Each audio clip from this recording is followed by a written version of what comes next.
საიმედო ფარმაცია ყველასთვის. სახალხო აფთიაქი. ყოველდღიური აბების სპონსორია ზედაზე.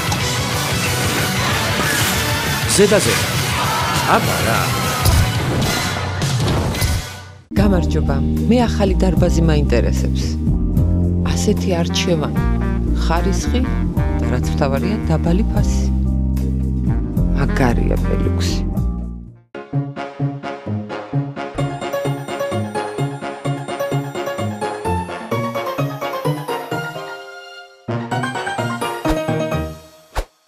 საღამო მშვიდობისა თქვენს რადიო და ინტერნეტ ყუთებშია გადაცემა ყოველდღიური აბები ვასი გოდიშვილისგან და მე გადაცემის სამყარო ვასი გოდიშვილი გაახლავართ.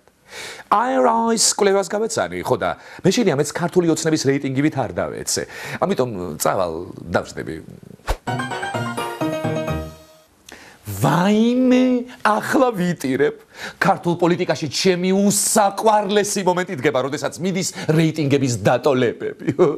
ისევ გამოჩნდა დამტოლებელი IRI და ჰოის საოცრებავ.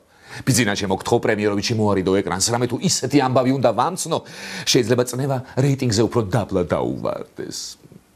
როგორია საზოგადოების განწყობა არსებული პოლიტიკური, ეკონომიკური და კრიმინოგენული ვითარების მიმართ საერთაშორისო რესპუბლიკური ინსტიტუტის კვლევების არაოფიციალური შედეგები გუშინ საღამოს სხვადასხვა საინფორმაციო სააგენტომ გაავრცელა.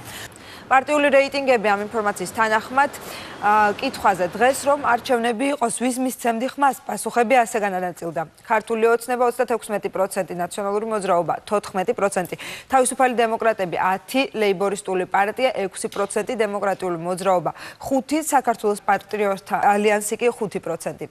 არაოფიციალური ინფორმაციის თანახმად საქართველოს პრეზიდენტი გამოკითხულთა 62%-ს მოსწონს. რაც შეეხება მინისტრთა კაბინეტს, აქ ჯანდაცვის მინისტრი 62%-ით ლიდერობს. პრემიერ-მინისტრი ირაკლი ღარიბაშვილი 56%. გახურდა, როგორც ჩანს, ცვლილებების ქარი უბერავს პოლიტიკურ ამინჯში. აი რა, ძალიან გამყურებია ნეტა როგორ დაეცა 60%-იანი ქართული ოცნების რეიტინგი 36%-მდე. რა ვიცი, ალბათ ახლა ლარის კურსი რომ დავარ და მაგას გადაყვე ეგეც. ან შეიძლება ახლა ამდენ მძიმე წონოსან მოჭიდავეს ვეღარ გაუძლო, ისედაც ბესელიას და ვოლსკის მძიმე განცხადებები აწევს კისერზე გაც. სამაგიეროდ პრემიეროვიჩი რა კარგად ინარჩუნებს პოზიციებს? IRI კი ამბობს ახლა მარგოლა ჩემს უფრო მაღალი რეიტინგი აქვს მოქალაქეების თვალშიო, მაგრამ თავარი ხომ ერთი მოქალაქეა და იმის თვალში პრემიეროვიჩის ჯობს მარგველა ჩემს და ვაფშე ყველაზე წინა არის. ნუ ახლა მარტო ზვიგენი უსლებს. ხო და იყავით ოპტიმისტურად, ყურები არ ჩამოყაროთ. ამ NGO-ების დაწერილი რეიტინგების გამო ახლა ნუ გახდებით ცუთხასიათზე. აი ნახეთ ბურჯანაძე რა ოპტიმისტურად არის განწყობილი. ადგილობრივი არჩევნების წინ ჩატარებული კვლევის შედეგად ჩვენს პარტიას 1%-ზე ოდნავ მეტი ჰქონდა რეიტინგი. ახლა როგორც მოგეხსენებათ 5%-იანი რეიტინგი გამოცხადდა. ასე რომ ჩვენს მხარდამჭერებს შეგვიძლია მიულოცოთ წინასწარ საპარლამენტო არჩევნებში გამარჯვება. დედა, ვაშა მეგობრებო, ახლა უკვე დროა მთავრობამ მართლა შემოიჭიროს კამრები და არ დახარჯოს ფინანსები არჩევნების ჩატარებაში. პირდაპირ ბურჯანაძის პარტია გამოაცხადეთ გამარჯვებულად. ტყუილად ნუ გადაიხარჯებით. 150-ვე მანდატი მიეცით ნინო ბურჯანაძეს. ნინო ბურჯანაძე დეპუტატად, ნინო ბურჯანაძე პარლამენტის თავმჯდომარედ, ნინო ბურჯანაძე პრემიერ-მინისტრად და რაც მთავარია, ნინო ბურჯანაძე ბიზინა ივანიშვილად.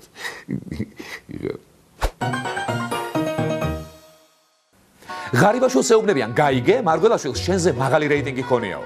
ხო და რეიტინგმა მოусმინოს პარლამენტში.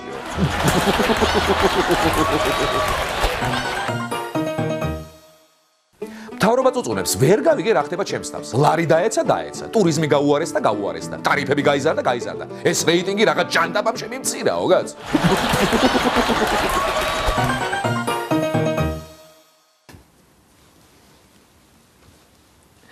სერგო, ეს კი არა და სერგო, შენ რა მუსიკას უსმენ? რაო? მაგას რატო უსმენ, ხა? და შენ ჩვენი გუნდის წევრი არა ხარ? მე რა დაგავიწყდა ჩვენმა გუნდმა რისი მოსმენა გადაწყვიტა? და რატო ამისი? რატო? მაგას კითხვა უნდა ბიჭო, იმიტომ რომ პროდიუსერმა ეგ დაგვავალა. უზნეო. მთავრობის დასწრების საკითხი პრეზიდენტის ყოველწლიურ ანგარიშზე კვლავ გაურკვეველია. გადაწყვეტილება აღმასრულებელ ხელისუფლებაში ჯერ არ აქვთ მიღებული. ვიცე-პრემიერის თქმით, უახლოეს დღეებში კონსულტაციების შედეგად გადაწყვეტილება მივა თუ არა მთავრობა 31 მარტს პარლამენტში. მოგეხსენებათ, ჩვენი მთავრობა არის გუნდური პრინციპით შერჩეული და ჩვენ გუნდურად წვითავთ პრემიერ-მინისტრის დავალებით. აი რა კარგია მთავრობა ერთი გუნდი რომ არის. ყველა მიცის რისი მოსმენა შეიძლება და რისი არა. აბა ეხლა როგორი სანახავი იქნება? მთავრობის ხდომაზე ყველას ნაუშნიკი რო ქონდეს, ყურში გაჩხერილი და სხვადასხვა მუსიკას უსმენდეს, ახლა ჩართავენ ხმამაღლა ერთ მუსიკას და მიდი. არა აქვს ეხლა სამუსიკო საქმე თუ რა. ხო და ჩართავენ იმ მუსიკას, რომელსაც გუნდურად აირჩევენ პრემიერის დავალებით. თან ეს უნიკალური მეთოდია, ხო? და მარტო მუსიკაზე კი არ ვრცელდება, კაცო. პრეზიდენტზეც ვრცელდება. რა, პრეზიდენტი ეგრე არ ავიჭიეთ, კაცო? გუნდურად და მაშინდელი პრემიერის დავალებით. და ახლა რატომ გამოხდება სხვანაირად? დაავალებს პრემიერი წასვლას, დაიქირავებენ მინისტრები ერთ მარშრუტკას და წავლენ ქუთაისში ეკონომიურად. თან მარშრუტკა უკანა გზისთვისაც დაელოდება. არ წასვლას დაავალებს და თქვათ უკეთესი ის მარშრუტკაც გამოთავისუფლდება და უბრალო ხალხს მოემსახურება. აი ასე გუნდურად უნდა გადაწყდეს ასეთი საკითხები, თორემ აბა ეხლა გათითოკაცებულმა მთავრობამ რა იცის ეხლა პრეზიდენტს უნდა მოусმინოს თუ არა? მით უმეტეს ლევან ყიფიანმა რა იცის? ის კი არ არის, კაცო, გუცაები.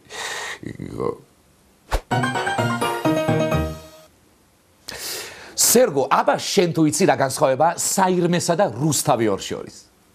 რაო? საირმეში უფრო თავისუფლად სუნთქავ? კი ბატონო, კი. და ის თუ იცი რა მსგავსება? არ იცი ხო? რა და საირმეც ირმების ტერიტორიაა და რუსთავი ორიც. ოღონდ მეორე ირმებში ირმა ნადირაშვილს გულისხმობ ცხადია. თორე არ შეგედგინათ ის საეჭვო სია და სხვადასხვა შეიძლება გთამით არ აგეღოთ, მე არ ვიცი. არ ვიცი. ესეთი სიტუაცია ახლა არ იქნებოდა ქვეყანაში კრიმინალის მხრივ. თქვენ სამხლაში ვილაპარაკობ დამშვიდით და მოусმინეთ. და მე ვიგვითითებ ხალბატონო ეკა რამდენ ხმაში ვილაპარაკოთ და როგორ ეგრამაკლებთ თქვენ მიმითითოთ მე აქ რა გავაკეთო. მოკლედ ამაზეა ნათქვამი ირმამ რა იცის არაცნობიერი რა ხილიო. ხომ გაიგეთ რა თქვა? ეგრამაკლია თქვენ მიმითითოთ აქ რა უნდა ვაკეთო. აქო, რუსთავიორშიო. ჩემს მოედანზეო. ერთის გაგლა ეხლა დაემატები და გაჩუმდით ხალბატონო ეკა, თორემ გამოგიქანებთ ჩემ ჩუსტსო და ეგ იქნებოდა კაცო. დიდ გულზე რომ არის ეხლა რუსთავიორში, მივიდეს აბერტი ნებისმიერ სხვა არხზე, ნებისმიერ სხვა გადაცემაში. 20-30 ჯერ უფრო მეტად თუ არ გაუჭირდება. მაგრამ შეიძლება არ გაუჭირდეს, იმიტომ რომ ეხლა პოლიტიკოსები მაინც ისე გზნობენ ხოლმე ყველგან თავს, როგორც თევზი წყალში. უბრალოდ ერთი განსხვავება ისაა, რომ რუსთავი 2-ზე ეგ წყალი ნაცებისთვის ოკეანისაა და ოცნებისთვის კი უფრო აკვარიუმის. რაო სერგო? ნეტას სულელური შედარებების გაკეთებას თავი დავანებო? შეხო არ გინდა გაგახსენო რაღაცები, რა რაღაცები და შამპანიური და ბამბანერკით რო ხარ მოსული გადაცემაში, აქ. ცოტა შენს გულში ჩაიხედე, კაცო, მარტო კამერაში რო იყურებ. რაო? რას კი ერთხმაში ნუ გელაპარაკები? ერთხმაში კი არა, საერთოდ რო გელაპარაკები, მადლობა თქვი შენ. ეგრამაკლია ხარო, შენ მიმითითო, აი აქ. რა და როგორ უნდა გავაკეთო? ჩემ სტუდიაში ახლა. იქნება რუსი კითმინა, გავლა, კაცო. ნაძირალა ეს.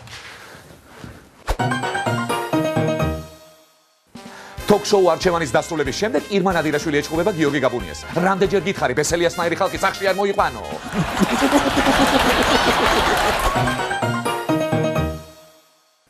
ლევან ყიფიანი კაბინეტში ბუქნებს აკეთებს. მოადგილე ეკითხება, რა შრებიო? რა ვიცი, პრემიერს კითხე პარლამენტში პრეზიდენტის გამოსვლის დღეს, რას დამავალებთო და მე ეს დამავალაო.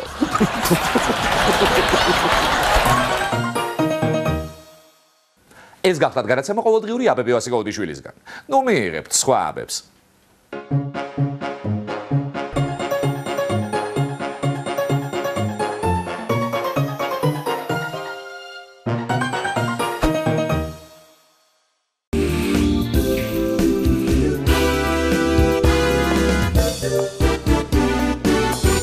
საიმედო ფარმაცია ყველასთვის, სახალხო აფთიაქი. ყოველდღიური აბების სპონსორია ზედაზე.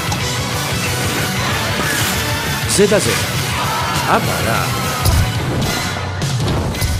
გამარჯობა, მე ახალი დარბაზი მაინტერესებს. ასეთი არჩევანი, ხარისხი და რაც მთავარია, დაბალი ფასი. მაგარია ბელუქს.